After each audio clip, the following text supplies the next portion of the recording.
Hola, buenos días o buenas noches, según corresponda. Yo soy Horacio Pérez y os doy la bienvenida al podcast Investigando la Investigación, el podcast donde hablaremos sobre temáticas muy relevantes dentro del mundo de la investigación, como en qué temas actuales y de impacto se está investigando en todo el mundo, cómo llevan a cabo su investigación los investigadores y cómo es su vida y día a día, qué les motiva a investigar y qué problemas encuentran y resuelven para poder seguir adelante. Y además nos centraremos no solo en la investigación académica, sino también en la transferencia tecnológica y en cómo se realiza la investigación en las empresas.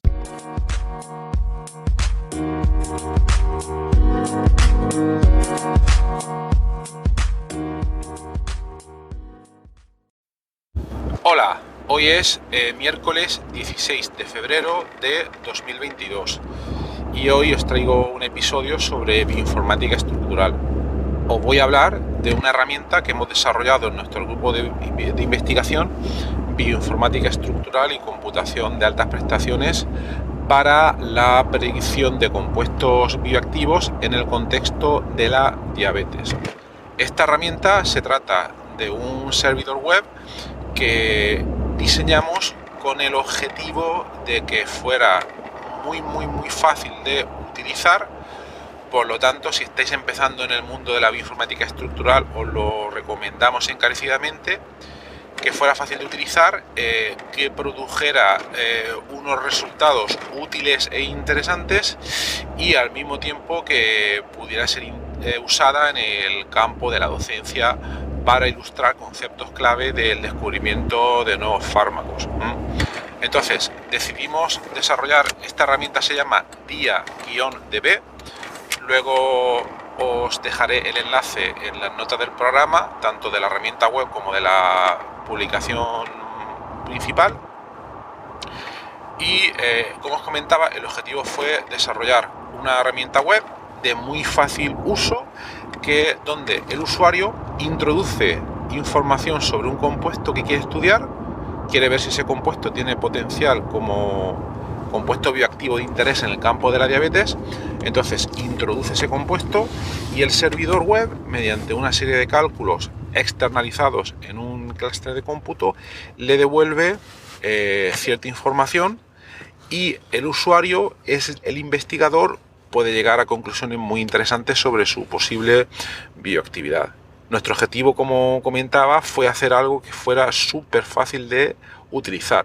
Entonces el usuario, la información que proporciona sobre el compuesto, tiene una herramienta para poder pintarlo a mano. Es muy fácil, clicando con el ratón, dibujando la fórmula química en 2 dimensiones, luego le da a un botón y luego selecciona si quiere hacer un cálculo de docking o un cálculo de similaridad. Voy a explicar un poco más en qué consisten estos tipos de cálculos. Bien, el servidor web tiene una base de datos donde hemos introducido las estructuras cristalográficas depositadas en la base de datos PDB de las proteínas diana más relevantes en el contexto de la diabetes, que aproximadamente en nuestra implementación, y este proyecto fue una colaboración con la Universidad de Ioannina en Grecia.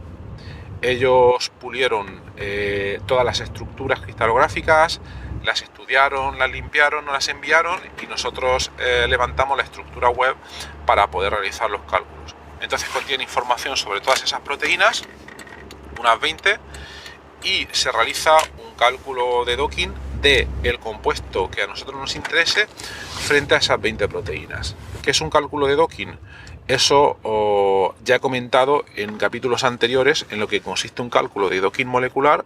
Entonces os dejaré un enlace en la nota del programa a episodios anteriores. Pero básicamente lo que se mide o lo que se intenta predecir es la intensidad de interacción de nuestro compuesto con un sitio determinado de la superficie de la proteína. Entonces lo que se intenta inferir es si esa intensidad de unión, que se intenta asemejar en términos técnicos, físico-químicos, a la diferencia de energía libre de unión entre nuestro ligando y nuestra proteína, si ese número es muy negativo, querrá decir que nuestro compuesto tiene un potencial de interacción que vamos a suponer de inhibición del compuesto frente a la proteína. Entonces, la herramienta web está conformada para que mande una serie de cálculos, un clúster de cómputo, una serie de cálculos de docking molecular, donde se realizan 20 cálculos de docking de ese compuesto de entrada frente a las 20 estructuras cristalográficas de proteínas, y nos devuelve una serie de informes, de resultados muy bien ordenados y de manera gráfica, donde se puede ver tanto los términos energéticos de interacción, como también se pueden ver representaciones en 2 dimensiones y en 3 dimensiones, que pienso que resultan muy útiles para entender exactamente con qué residuos del sitio activo de la proteína está interaccionando ese compuesto. Entonces, como comentaba, a nivel docente resulta bastante útil para explicar a los alumnos conceptos, porque no tienen que instalar nada, es una herramienta web o cloud según se mire, y los resultados son muy fáciles de interpretar, y el docente profesor puede comentar los tipos de interacciones que se están produciendo, etcétera, etcétera. Entonces, ese sería uno de los cálculos que puede realizar la herramienta. El otro tipo de cálculo que puede realizar es un cálculo de similaridad, donde la estructura global del compuesto de entrada del usuario se compara frente a una base de datos ya curada que hicieron nuestros colaboradores de la Universidad de Ioannina sobre compuestos bioactivos conocidos en el contexto de la diabetes. Entonces, lo que se concluye es que si la similaridad global de nuestro compuesto de entrada es muy alta respecto a alguno de los 140 compuestos de la base de datos, podremos concluir que nuestro compuesto podría tener un potencial, digamos, medio alto de ser bioactivo en el contexto de la diabetes. Y como comentaba y sigo insistiendo, esto es muy útil a términos docentes, porque es relativamente fácil ver, cuando termina este cálculo, el alineamiento entre nuestro compuesto de entrada que hemos escogido y todos los que están en la base de datos.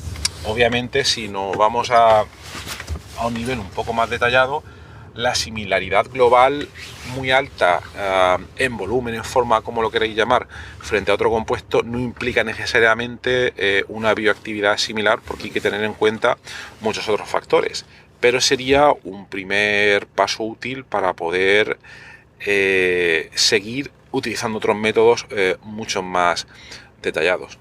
Entonces, en resumen, la herramienta lo que nos permitiría sería, para un compuesto de entrada, realizar tanto una serie de cálculos de docking frente a las 20 proteínas diana que hemos seleccionado en el contexto de la diabetes, como a cálculos de similaridad frente a 140 compuestos bioactivos conocidos en el contexto de la diabetes.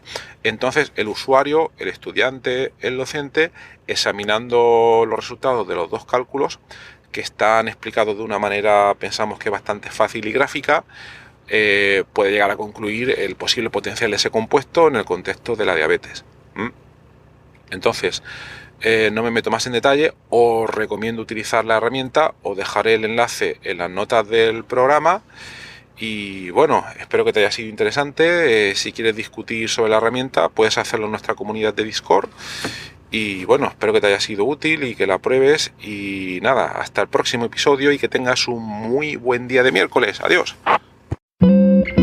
Este podcast está patrocinado por Auphonic.com. Es un servicio cloud que te permite de manera muy fácil limpiar, nivelar y aumentar el volumen de tu sonido, ese sonido que probablemente has grabado con el móvil en la calle o en directo, en una entrevista, y que luego quieres dejar de la mejor manera posible y con el menor esfuerzo. Cuando te registras en su web, obtienes 2 horas gratis de proceso.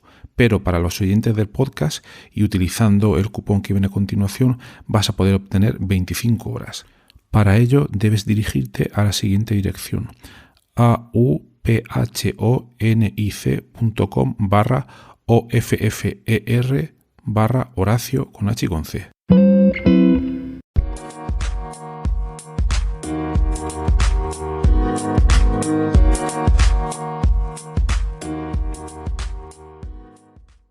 gracias por estar ahí y por escuchar este podcast. Os recuerdo que en la nota del episodio tenéis los detalles sobre muchas de las cosas que hemos hablado hoy y también un formulario donde si quieres puedes opinar sobre el podcast, para bien o para mal, como quieras, estás en todo tu derecho, y también sugerir si quieres un próximo entrevistado o tema que está relacionado con la investigación, claro, pues tu opinión me parece muy importante, tanto a mí como a toda la audiencia de este podcast que va creciendo y que va contando muchas cosas interesantes. También comentar que si te interesa alguna de las técnicas que hemos mencionado hoy de manera muy breve en el podcast, me puedes contactar directamente y te puedo dar más detalles. Y por último, si te ha gustado, te agradecería muchísimo que lo recomendases a quien veas que le puede interesar y difundirlo por las redes sociales o donde sea. Y nada, y si estás en Apple Podcast, pues ponernos ahí 5 estrellas o 4 como quieras. Siempre viene bien. Muchas gracias. Hasta luego.